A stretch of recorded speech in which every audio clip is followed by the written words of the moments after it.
check my eyes. On the back of your head. You're a clown.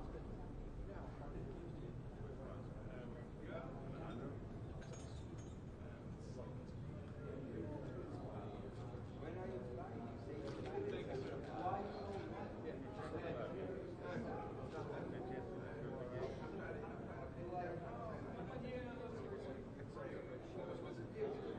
Now it's going to be dark.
a sec here. I just want to make sure you hear me. Testing, testing. You hear me here. Testing, testing. 1, 2, 1, 2.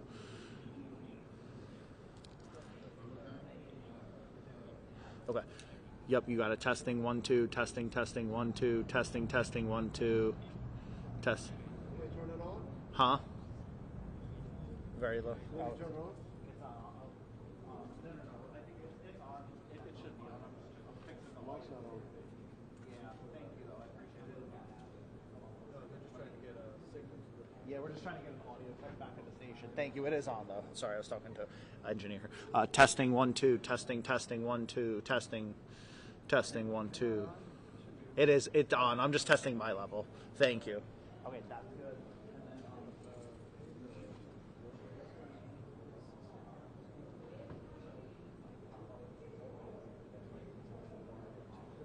so I have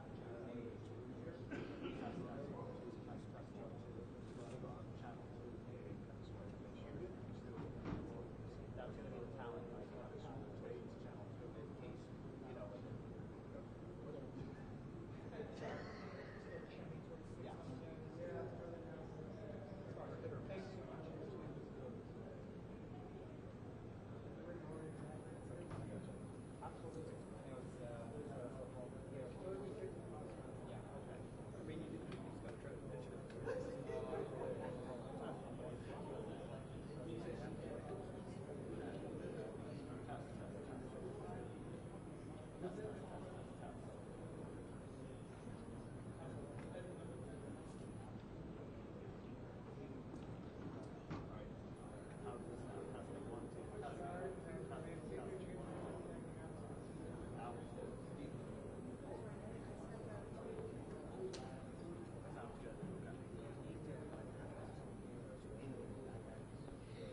testing 1, 2, testing, testing 1, 2, testing this microphone, channel 2 here, testing 1, 2.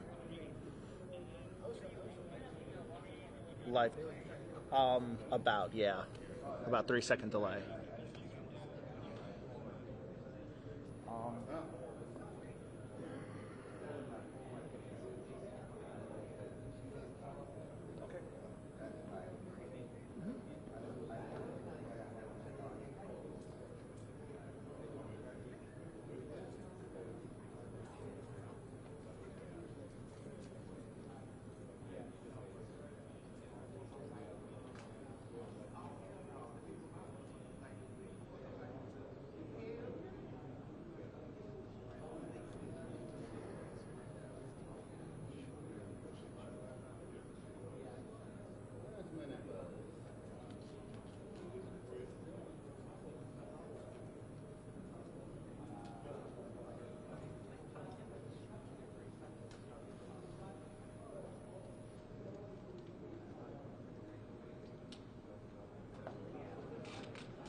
Test 1, test 2.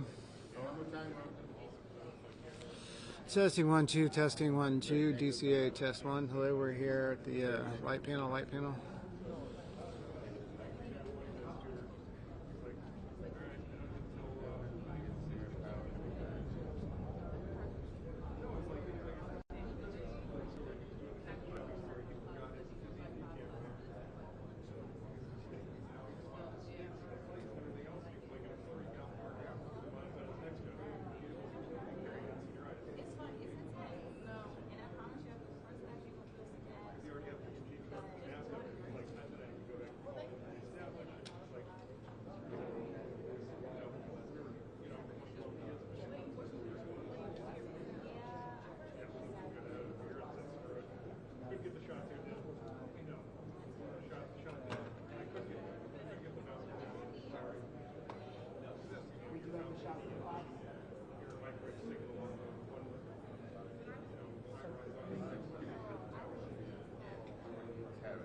PA test 1, 2, 3, 4. PA test 1, 2, 3, 4. Line level 1, 2, 3, 4. 1, 2, 3, 4. Last chance to set your levels with me. 1, 2, 3, 4. 1, 2, 3. Getting a little hum, a little feedback, little ring. Testing 1, 2, 3, 4. I guess that's the echo off the windows. Can we put some curtains on there? I don't think we have any. Can you lower the house a little bit? Thank you. 1, 2, 3, 4. Pull it down. 1, 2, 3, 4. Test 1, 2, 3, 4. 1, 2, 3, 4. Test 1, 2, 3. That's better. 1, 2, 3, 4. Cool. Thank you. All right. Testing 1, 2. Do not. Lifting 1, 2, 3, 4. Focus check. Focus check. Line check. Line check. Testing 1, 2, 3, 4. Test 1, 2, 3, 4. Can you bring house down a little bit? I'm still getting some ringing. 1, 2, 3, 4. 1, 2. 1, 2, 3, 4. Testing 1, 2, 3, 4. I'll pull back. I don't need to be so close. That's probably better. Testing 1, 2, 3, 4. We're here. DCA. Historic Lobby 1. Test 1, 2, 3, 4. Test 1, 2, 3, 4. Still on track for 6 p.m. 1, 2, 3, 4. Cool. No, my stuff's under the table with Andrew. It's been weird, like having to leave my phone out and the PIN card in there, and it's like, I mean, I trust people, but James got me paranoid. Like everybody's gonna steal my stuff, Okay, well, that's usually. I mean, I pulled the PIN card out. I pulled the, but that's like. I am not the newsworthy moment you're looking for.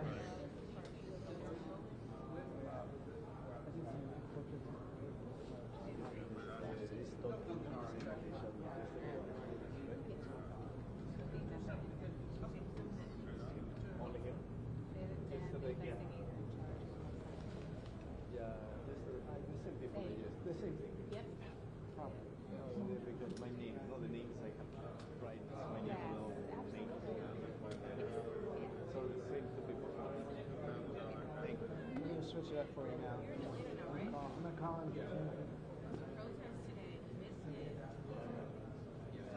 What time is He should be heading over soon. It might be a couple minutes after that. We're not pushing it back. Let's do it. No, let's do it.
Uno, dos, tres, cuatro, cinco, seis, siete, ocho, nueve, 10. 1, 2, 3. 1, 2, 3, 4. 1, 2, 3, 4, 5, 6. Audio, everybody's okay? You want a white balance? There you are, white balance. Are you okay with white balance? Good.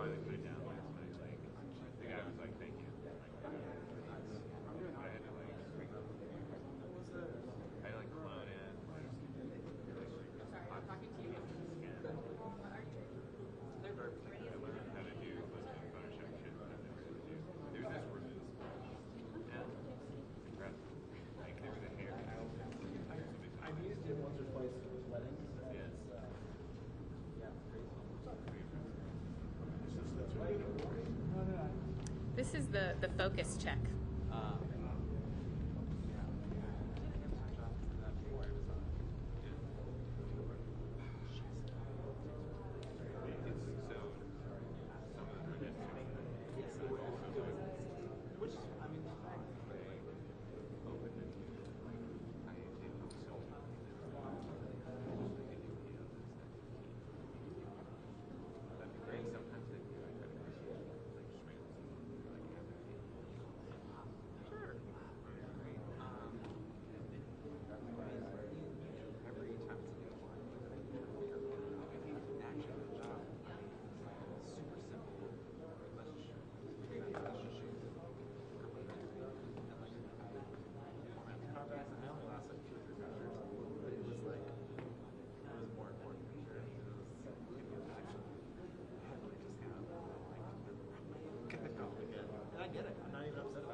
You know what? I'm having that realization right now.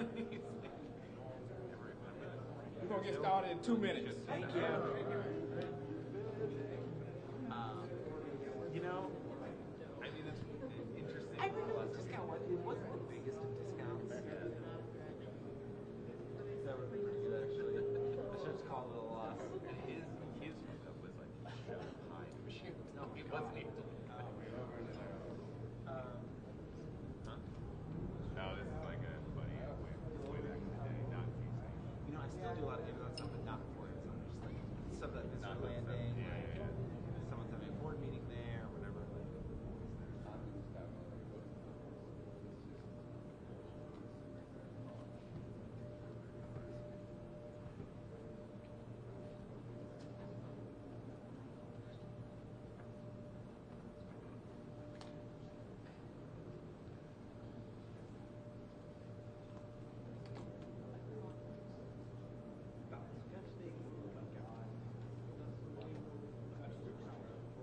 No. Long story. I'm so out of whack. I mean, this tosses is. I forgot my short lens and I had this in the car. You were shooting skateboarding. That's why that was. That's where I was like, I was trying to do drugs in middle school. One of them's all I got's a Canon.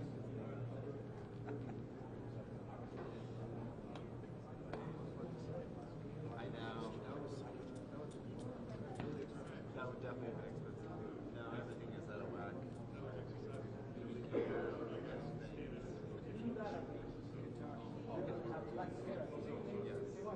You know, I actually went to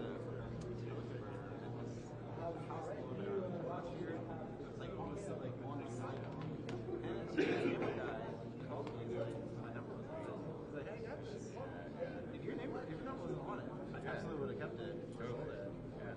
He's like, yeah, dropped it at your NBC office. He's like, yeah, go grab it. I was like,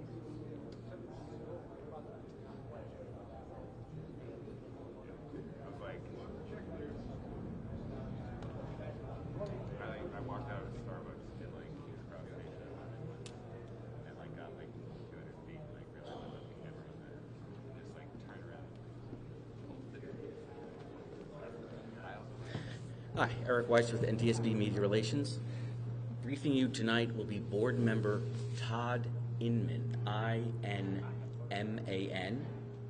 as well as investigator in charge Bryce Banning, B-R-I-C-E, Banning, B-A-N-N-I-N-G. Thank you. Investigator in charge. Investigator in charge.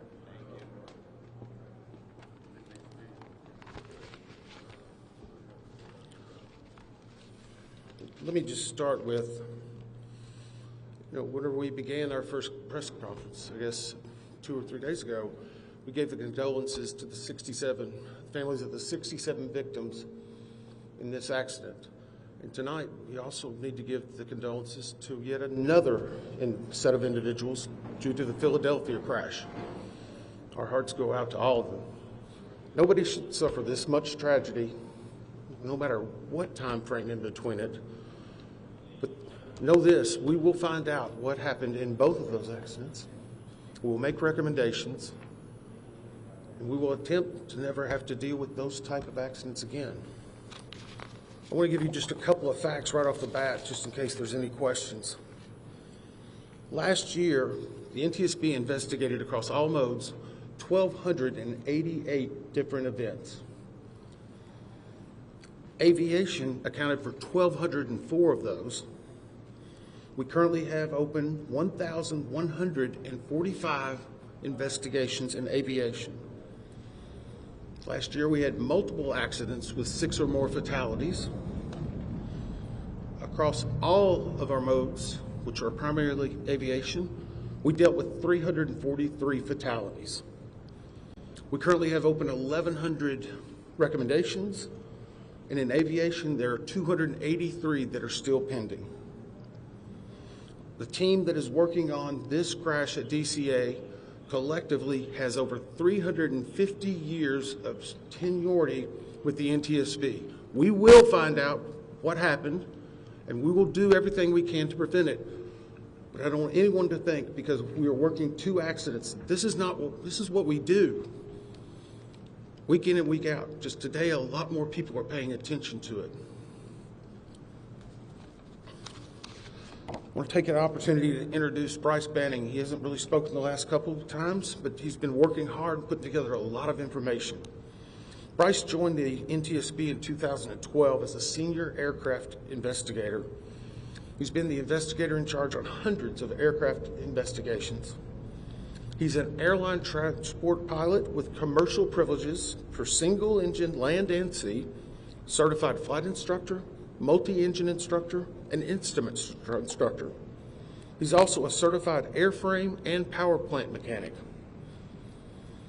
Bryce has accumulated over 8,000 hours of flight time in all types of aircraft, ranging from Pipers to Navajos, King Airs, and Lear.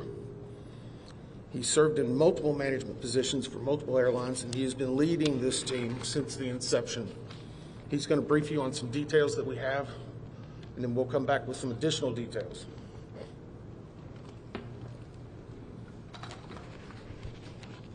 Thank you. The flight data recorder and the cockpit voice recorder from the PSA aircraft were recovered on Thursday in the late afternoon by the FBI dive team. The CVR and the FDR were provided to engineers at the NTSB Vehicle Recorders Division immediately after recovery.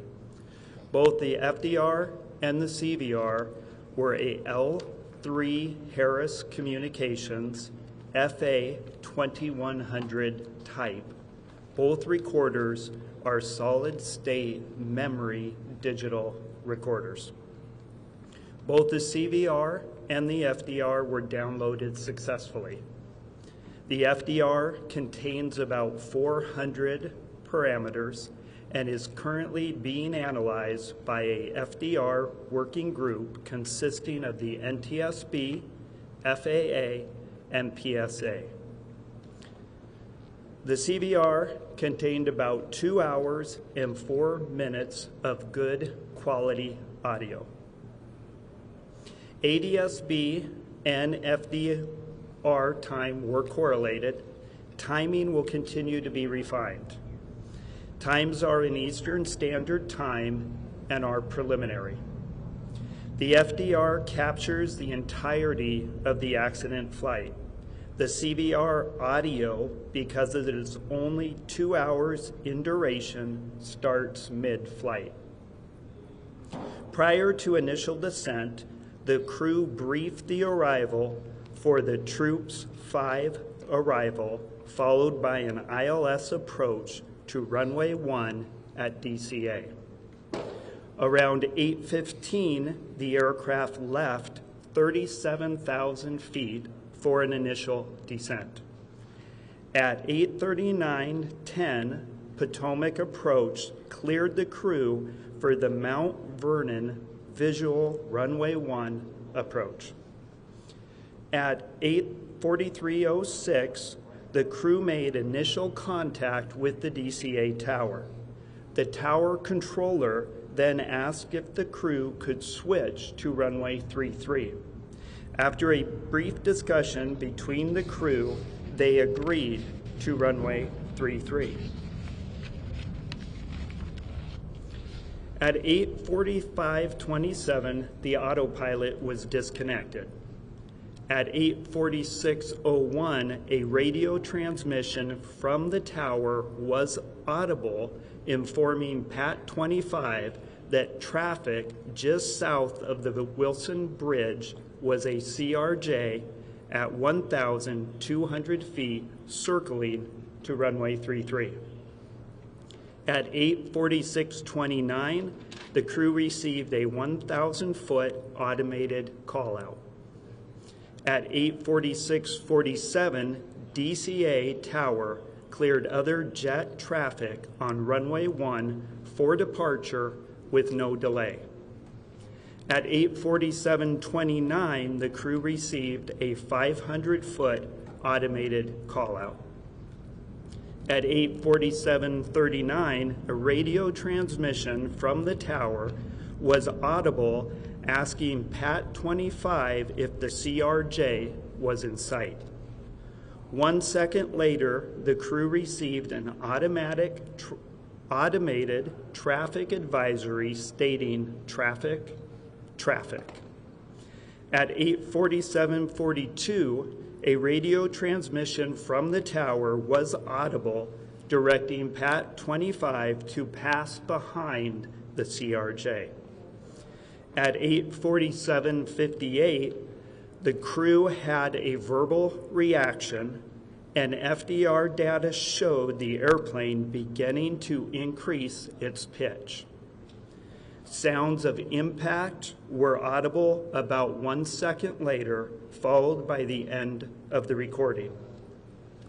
A CVR group consisting of party representatives from the NTSB, PSA, ALPA, and the FAA has been convened. The group is currently working to transcribe the entirety of the CVR recording verbatim. Thank you. We will take some questions at the end, but we have some additional details we definitely want to brief you on today. I want to clarify something that was, I think, presented by NTSB at some form, specifically around air traffic control. The Washington DCA tower was communicating out any transmission on a VHF and UHF frequency. Any transmission would come out on both bands. The Black Hawk was transmitting out with a UHF band, while the CRJ jet was transmitting out with a VHF. To put that in context, both the airplane and the helicopter would hear any air traffic control, but they would not hear the other aircraft or helicopter, conversely, if they were transmitting out. I bring that up because we are now working through the transcript of the air traffic control, and many people have heard online different recordings. Those do not contain the UHF radio transmissions. What they're hearing is the VHF recorded on certain software programs. As we synchronize the timing on that, we hope to be able to release it tomorrow. We do have it. We're working through the synchronization because the specific time will be very critical. Now, a few updates in regard to the Black Hawk helicopter. We can verify it was on a training flight that would utilize night vision goggles. We do not know at this time if the night vision goggles were actively being worn, nor what the setting may be. Further investigation should be able to let us know if that occurred and what factor it may play in the overall accident.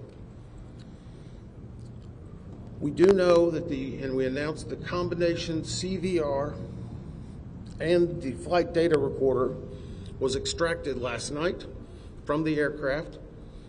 When it was brought to our lab and opened, there was a water intrusion. Again, this is not uncommon. If you recall, in the CRJ, that cockpit voice recorder also had a water intrusion.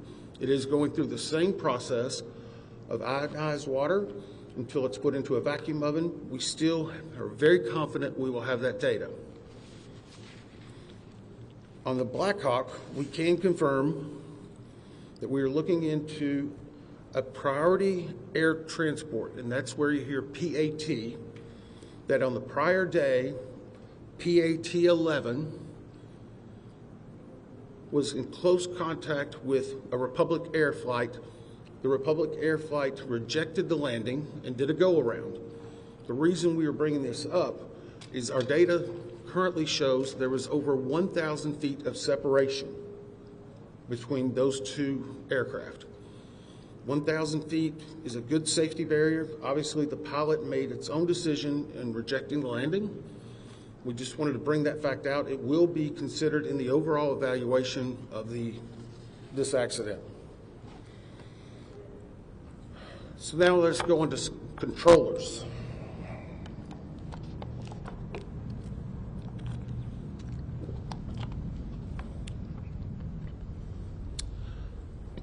At the time of the accident, there were 5 controllers in the air traffic control tower cab at DCA. One was a local controller, which was handling not only helicopter, but fixed-wing aircraft.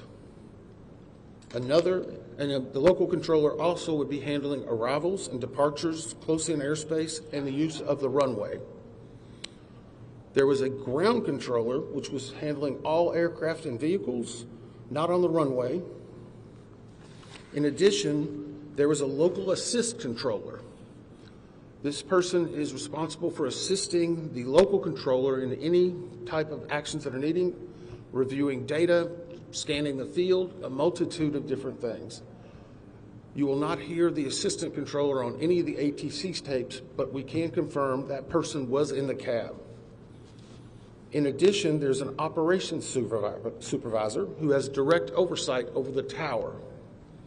This is someone who manages everyone that's involved in the operation, along with an operational supervisor in training. That leads us to confirm there were 5 people in the tower at the time of the accident.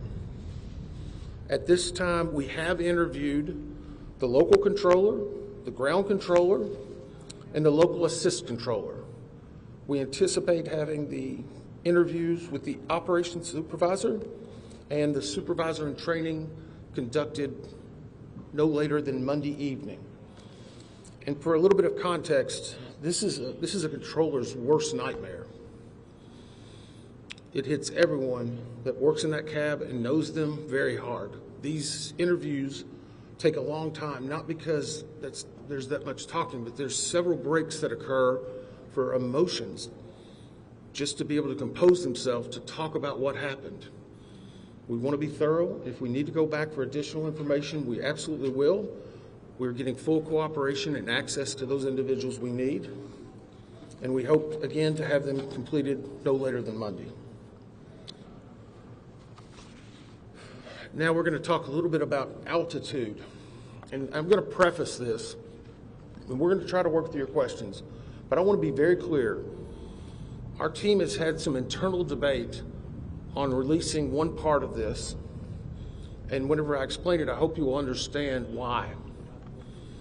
When we received the recorders from the CRJ, we were able to define an altitude of where it was very close to the time of impact.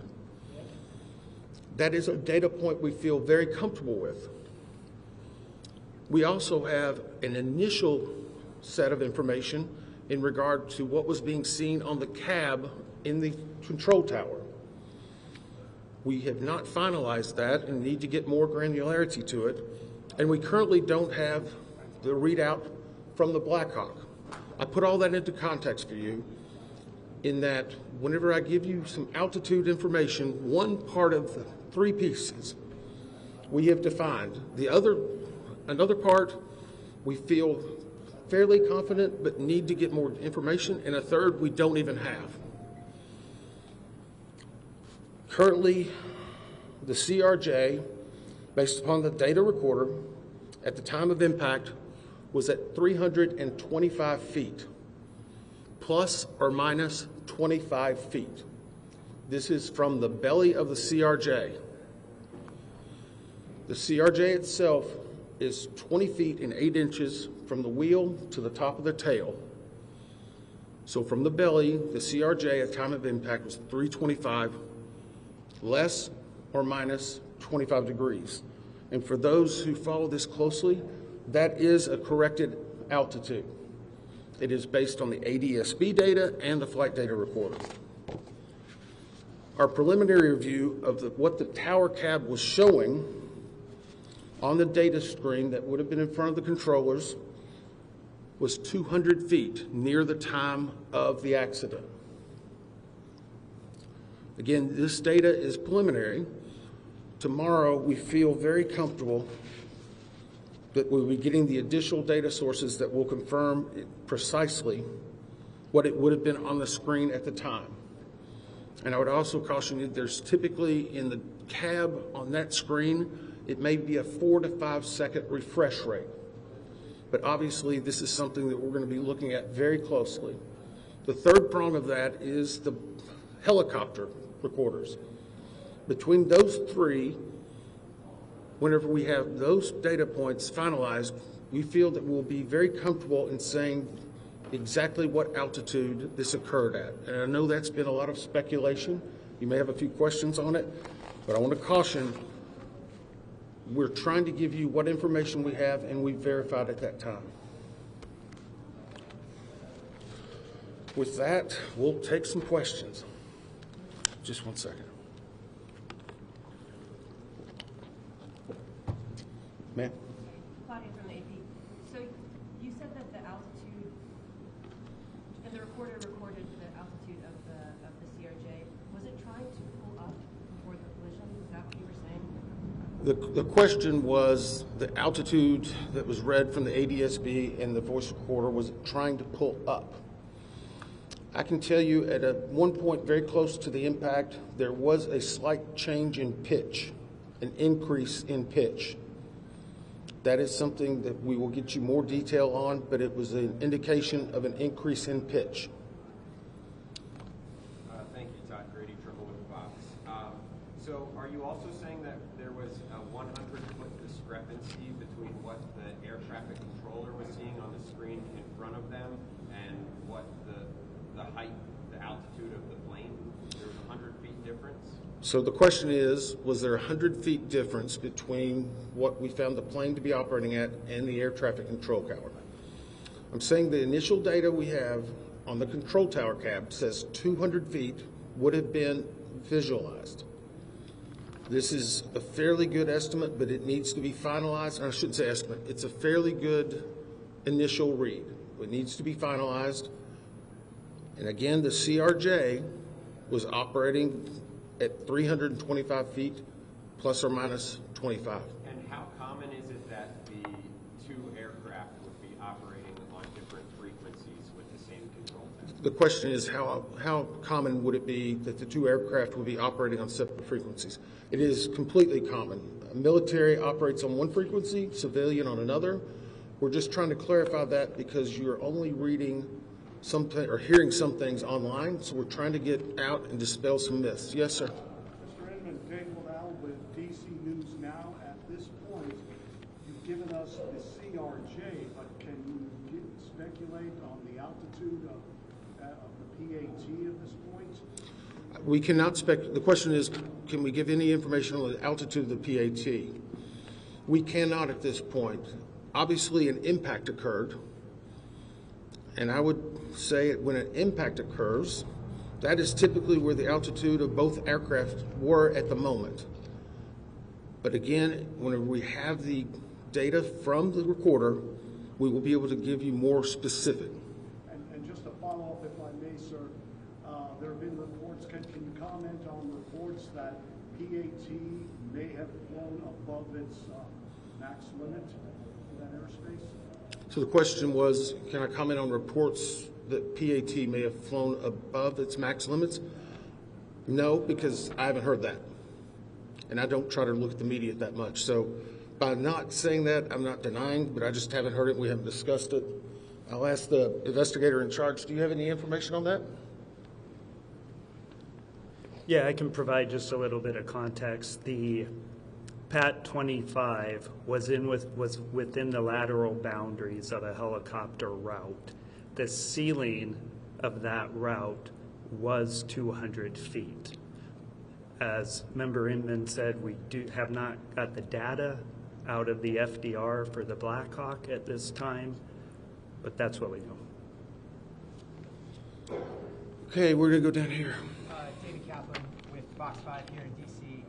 You mentioned as you walked through the timeline that there was a broadcast over the cockpit of traffic.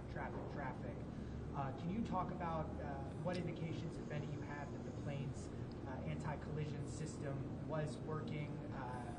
It's my understanding that that broadcast goes out if the system has been activated. Can you comment on what you've learned about the anti-collision system? The question is about the traffic that was heard on the cockpit voice recorder. I can say this: we are defining what is inside of each system and what they were outputting.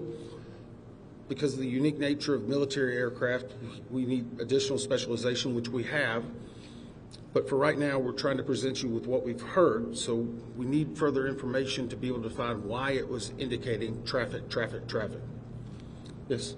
The night goggles, how will you determine if they were wearing the night goggles or not?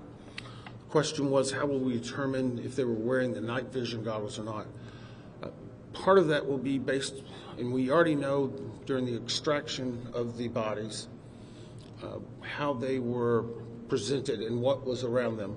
I can say that impact was very significant. And so it will take additional analysis of their helmets, the attached areas. We're looking to find if the night vision goggle bags, whenever we extract the aircraft, are they empty? Are they found in the debris field? There's a lot of different variables we need to find out before we determine that. Yes? Thanks, Chase Williams from Fox Business. I know that it was 4 minutes before impact that there was a runway switch. They switched to 33. How routine is that? And is that enough lead time for pilots and other traffic in the area to be aware of, a change in the pattern? Okay, so the question was in regard to, and the term you used was runway switch. And we briefed this yesterday. The CRJ was on approach to runway 33. They'd been brought in that way. As they were coming in, they were asked by the air traffic control, could they accept, or sorry, let me reverse that. They were coming in on runway 1. As they were on approach, the air traffic controller said, can you accept runway 33? That is not an uncommon occurrence at DCA. It creates an arcing of the flight path, so it's very normal. Pilots were able to discuss it. They accepted it. They appear to be on a proper, at least, lineup at that time. So right now, we'll evaluate it with all the other facts and data, but it is what it is at this point, I guess. Yes, sir. Yeah, Dominic Lee with NTSB Washington. I just have a question about the staffing of the air tower. Can you tell me if that's common for it to have that level of staffing, or is it traditionally more people inside of the cabin? The question was the staffing at the time of the actual accident with the 5 individuals. I have not gotten an update from the air traffic control people. I know the primary thing we wanted to get was exactly that, and there's been discussions because, again, typical can change based on the day of the week, the time, the weather. So we will not categorize anything as typical right now until we can present it in a better fashion. Yes, sir. Eric Gilchrist with NBC News. If I heard you correctly, you said that the tower was able to see the airplane at 200 feet. The tower instruments read it at 200 feet. Did it not read where the helicopter was at the same time? The question was, it was reading the airplane. Could it not read the helicopter? It could read the helicopter. And the reason why I'm saying it could, and this is again getting into more specific information, the definition that's needed for us to evaluate that further will be downloaded tomorrow. Do you want to answer a little bit on how those control towers, or I'm happy to continue. Okay. Those monitors obviously assimilate different pieces of information. So our initial read was showing that. We're giving you the 200 feet as indicative of the CRJ. I don't want to speculate specifically on the Blackhawk. Sorry, it's reversed, right? Come on. So As previously stated, we know that the FDR and data provided indicated that the CRJ was at 325 feet, plus or minus 25 feet. We also, initial preliminary data right now indicates that on the tower's radar scope that was available to the controller, initial data indicates that he may have seen 200 feet. That needs to be verified. Our ATC group is working it. We will have more data available, but those are the initial indications. And no indication for the Black Hawk on that screen at that same time? The data that I'm talking about, the 200-foot data that would have been available on that radar scope, that was the Black Hawk. The 325-foot that we've given you is ADSB data, FDR data, other data combined to get an accurate altitude of the CRJ, 325 plus or minus 25.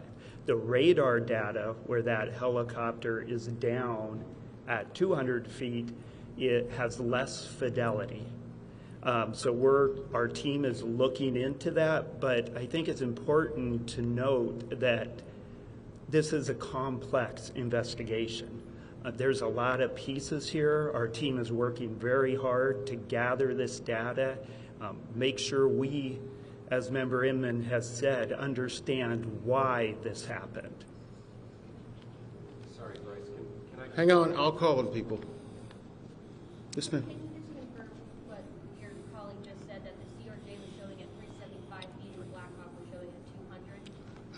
So the question again, and I'm going to try to say this one more time, the CRJ at the time of impact, based on ADSB data and the voice and the data and the flight recorder, shows that that airplane was positioned at 325 feet plus or minus 25 feet.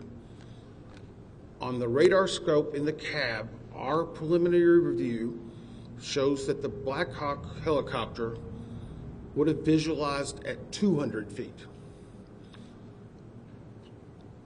It's not as defined. That is preliminary. We will get more significant information. We wanted to present the 325 plus or minus because we knew that. We have good certainty with it, but without presenting it with the radar scope information or with presenting that, it could cause some conflict. So I'm going to be very careful to make sure we still have a lot more work to do. These are one of thousands of data points and will be hundreds of thousands of pages. We're trying to release the information as we know it and make sure we're giving the best information that's accurate and learning from it. Yep. Reverend, yesterday you talked about spending time with some of the victims' families. Can you describe any sort of update today with them? Well, the question is about spending time with the members' families. Yeah, I spent several hours with them today. There's more, some new. There's some that have been there for 3 days. There's some that want to give us hugs. There's some that are just mad and angry. They're just all hurt, and they still want answers, and we want to give them answers.